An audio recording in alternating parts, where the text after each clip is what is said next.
Hello parents, Mrs. Boland is here. I would like to just review our take-home folder with you this year. So we are combining our leadership notebook and our home communication folder so that this is all together. Every kid's going to have this blue binder that they need to have at school every day, and it will come home to you every day. I will help try to teach your children that at school, when we're not using it, it's gonna stay in our book bags that are actually hanging on the side of our desk this year. And when you're at home, if you're not using it, please keep it in your book bag so it always comes back to school. Inside our front pocket will be anything that obviously needs to be returned. Eventually, we might have some math nightly homework, and I will give you more information about that later as we get to it.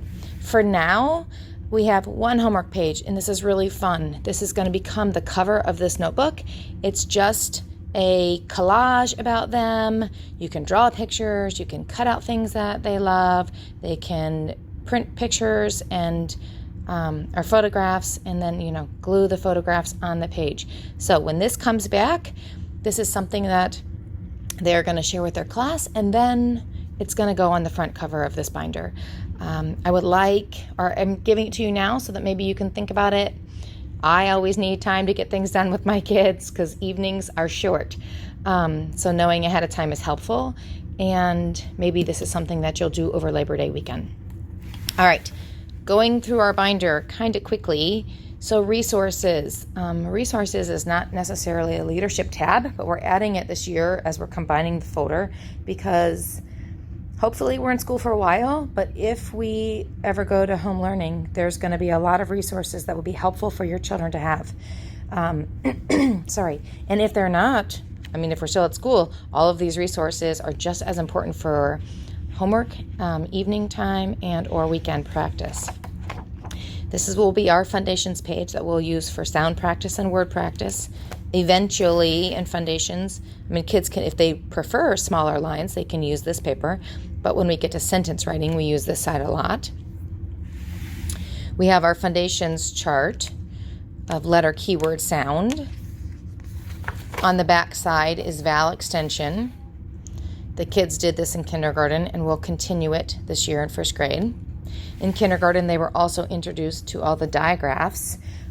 In first grade, this will be a mastered skill. They'll be reading and writing words with digraphs. Next, we come to our rote words.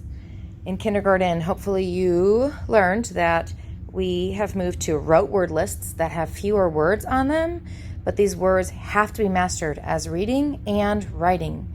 All of our rote words are words that can never be tapped out. They can never be sounded out. You have to memorize the spelling of them because they do not follow the rules of our English language.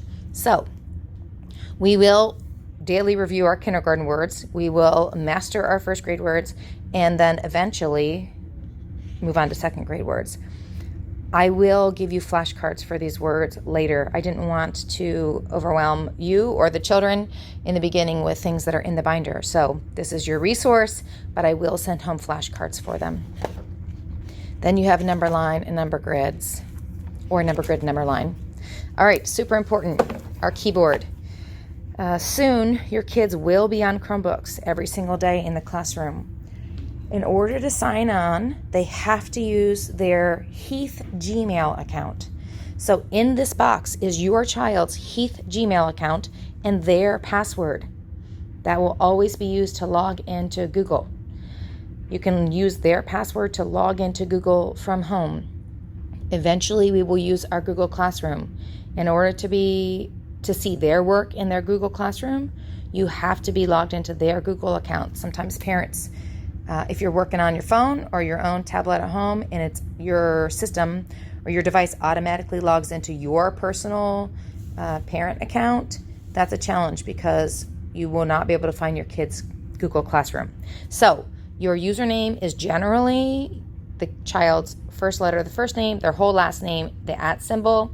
There is a G before our dot, heath.k12.oh.us. Your individual information is there. We will use this daily to practice. My email starts with K Boland, so the kids are going to learn their letters. K, B, O, L, A, N, D. We're going to practice just touching them. If you can do that at home, it would be wonderful. They might just get out the keyboard, and sometimes we might say, just go through the alphabet, find those letters, A, B, C, D. Figure out that they are not in alphabetical order. Same with the numbers across the top. They have to know how to type in this password. All right. After this keyboard, we have our general tabs that we usually have always used for leadership. We have myself, my WIGs, my learning, my leadership, my celebrations. Those are all part of our Leader in Me that throughout the school year, we will add things to these sections. I'm going to pass my celebrations to my very last tab that says my behavior on it. Your behavior is going to be a calendar. So our behavior calendar and our homework calendar are combined this year. I do believe in nightly homework because I feel like it's important for kids to show parents what they're doing. Nightly homework should not be something that's challenging and difficult. It should be practice. It should be a way for you to understand what your child's working on at school, and it should be a way for them to show what they know. Really, that they need to build their confidence. And they also need to understand how important education is, that in order for me to get better, I have to practice. So we do want kids to practice every day. With this year being very different, we have a general homework that we've just added to the bottom. I do not expect you to do this these first 2 weeks of school. Getting adjusted to a new schedule is fine. But we put it on here just so that you're aware. Mid-September, I will say in my dojo messages, please make sure that you're doing homework. We want the kids to read for 20 minutes at home every night. We want them practicing reading and spelling their rote words. And we also want them practicing math facts. Those are things that if your evenings are busy, which many of ours are, just put your flashcards in the car and do it for 5 minutes while you're driving somewhere. That is wonderful practice that doesn't seem to be exhausting for people.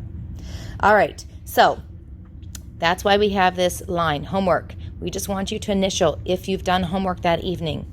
This box is going to be your color code of how your child's day ended up. I know that Dojo has a point system to it, and I'm not going to use that point system. I will use Dojo every day to communicate with you, but I'm not giving kids positive behavior points or negative behavior points. In our classroom, we will use our clip chart, and everybody starts on green every day. So I don't believe in a lot of, I will fix behavior, but I don't believe in a lot of negative. I just believe in encouraging kids to be leaders and to follow kids that are being leaders to do the right thing. I hope that you have read this, or tonight we'll read this quick information about our behavior chart, our bell schedule you should have, and a school food calendar. So please make sure you get those in the first couple days of school. And if you do not, please contact me and let me know. Again, anytime you have questions, reach out to me on Dojo, send them here in our binder. If you have lunch money, I'll ask that you just put it here in the front of the kids' binder so that they make sure that it comes out and gets to me every day, including notes to me. But I just wanted to quickly go over our binder so that you are aware of how we're going to use this and some of our expectations. Thanks, families. Bye.